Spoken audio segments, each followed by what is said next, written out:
Hey guys, Phil here at Woods Tree Farm, and check it out, I got my tractor back. Those of you that have been following along for the last couple weeks have seen that the tractor has not been here. I've mentioned that it was in the shop getting some upgrades. I'll show you what those upgrades are here in a second. And in an upcoming video, I've got something else that I purchased for the tractor that I'm going to try to hook up for the first time to see if I can get it to work. So stick around. If you haven't already, subscribe to our channel, and you can get notified of our future videos if you hit the bell icon right next to that subscribe button, and you can stay in touch with all of those future videos. But today is all about firewood collection. If you've been following along, you've seen that I recently took down a bunch of trees along the edge of the field, and now I'm left with just the trunks of these trees. I pretty much burned all of the branches from those trees that I took down, so today I'm just going to cut up as many of these trunks as I can, as many that I have time for, and I'm going to haul all of the firewood up to my little firewood storage area. And I don't have a lot of time today, just a couple hours here on a Sunday, and I need to head home before dark. So I'm gonna get to work. I've got a lot to do. If you got any questions or comments about what we're doing out here on our farm, leave those below in the comments and I will answer every one of those. So let's get to work. Here we go.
Well, I got a little bit more to cut, but I'm going to take a break from cutting and start running some of this up to the other side of the pond where I'm storing my firewood.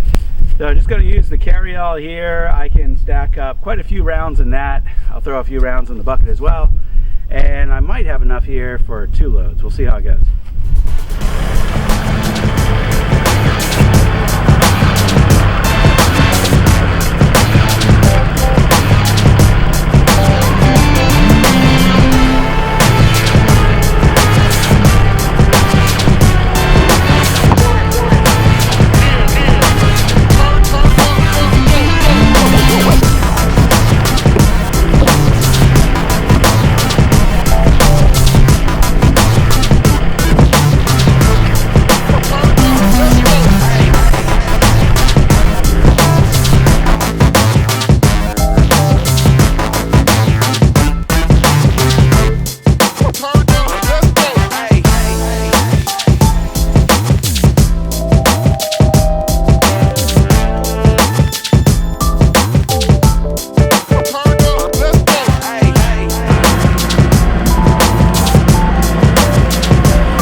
Well, this is where I'm storing the firewood. I just set this area up a couple videos ago.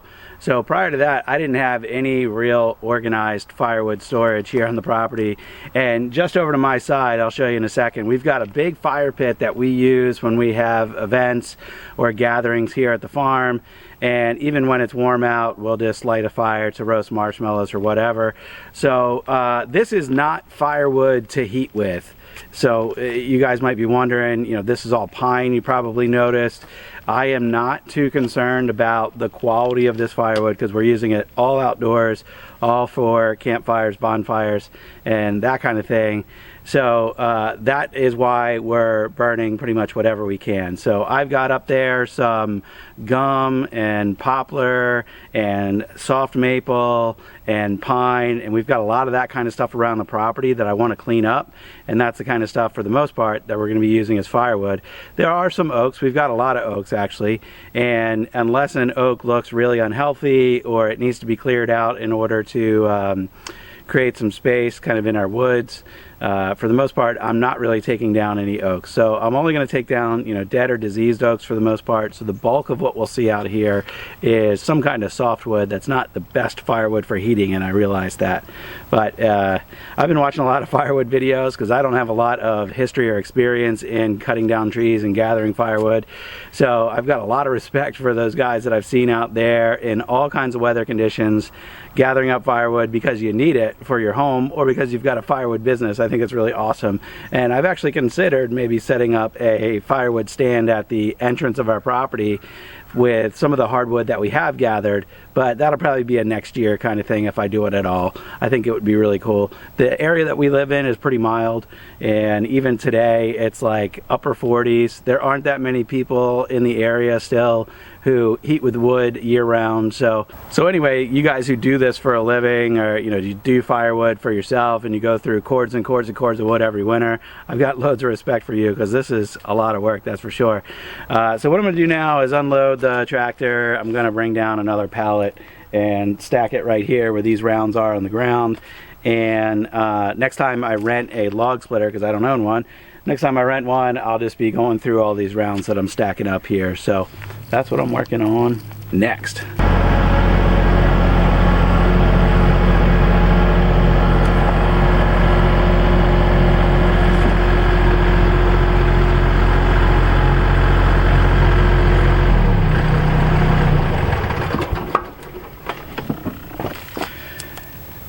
You might have noticed I actually switched sides, so I decided to put the pallet down on the right side of the pile as you're looking at it instead of the other side.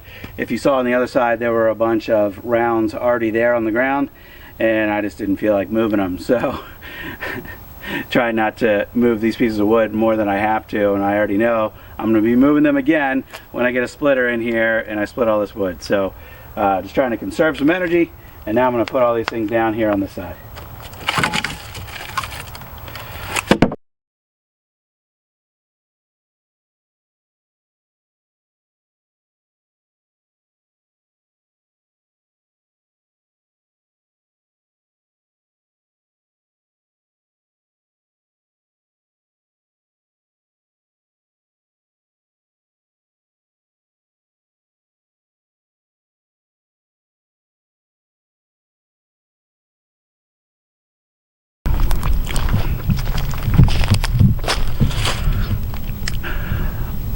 Well, that took way longer than I expected, so I need to wrap it up today. I still got a bunch more here that I need to cut. I got a bunch more here that I need to collect, but I'm just gonna have to do that another day because I ran out of time. So here's what I still got laying around. Look over here. There's a bunch of pine here that I already cut up into rounds. There's a few other smaller pine logs laying around that are, 4 or 5 inches. Way over there, I've got a white oak that's down. I need to cut that up. And then just over here, I've got a couple more. This is a little bit more pine right in front of me. That big log there is some red oak. And then that longer one there is some gum. So all this still needs to get cut up and collected and hauled over to the other side of the pond. And that pretty much wraps it up for everything that I took down in this one little section. This has been several videos now, taking down these trees and cleaning up the branches and cutting up these logs, but I'm happy to get this done. And the tree line used to be right about here, and we're able to kind of reclaim good 20 to 30 feet of this field. And this is pretty much the norm all around our field. There's 20 or 30 years of encroachment here on our main field. And you can see right down this way, all those little pines, basically from, if I can maybe kind of show you, from here all the way into here, that's a good 30 or so feet. And if we can cut all that back, we're going to reclaim a lot of square footage that in the future we'll be able to plant more Christmas trees. So if you find that kind of stuff interesting, make sure you subscribe, hit the bell icon so you can get notified of future videos. I know I mentioned at the top of the video that I had a tractor upgrade that I was going to share with you guys. So let me go ahead and do that now. Here's a little unveiling. Some of you guys that have been following for a while, you already know what this is, but right up here, we've got third function hydraulics run up here to the front so that in the future I can run something like a grapple. And see over here the installation. This module here is what was installed by the dealer. It's stamped right there and right there that this is the WR long model. I didn't specify that when I asked for the install. Frankly, I didn't really care. Everything I read online says that either the Kubota install or the WR long install of this work fine. So I really didn't have a preference. And the control knob, you see they replaced the top of the loader arm there. Over here on the other side, you'll be able to see the switch that controls that third function. So we can basically just move up, move down, that will open and close. So that's it. Looking forward to that. It's still going to be a little bit of time before I order a grapple. I wanted to go ahead and get this install done first, and that was like $1,100 installed. I think you can find the parts online for this for like $850 or $899. So it's a couple $100 labor. They did it while I was on vacation. I don't really know how to install that kind of thing, so more than happy to pay that couple $100 and not have to fiddle with it for a few hours of my time. So when am I going to get a grapple? I don't know yet. Me and my wife need to sit down and kind of talk about what we're investing in this year still. We've talked about some of our festivals. We know we have to buy trees, we know we have to buy fertilizer, and there's a couple other little things that we need to buy. So all of the big purchases, we need to get together and talk about that still. So I'll keep you guys posted, but this kind of cleanup, I mean, if you look behind me here, I want to clean up all that dead wood that's inside the woods. And a grapple is going to make that a lot easier. So I know it will be valuable. I know it'll get used here. Just exactly when I'm going to get it, I don't know. So I'll keep you guys posted. So I know this video is getting a little long. Thanks for sticking around if you stuck around this long. I'm going to wrap it up because I got to head home like I mentioned a minute ago. Thanks for tuning in today. I appreciate you watching. Appreciate your comments and your likes. And until next time, see you on the next video. Bye-bye.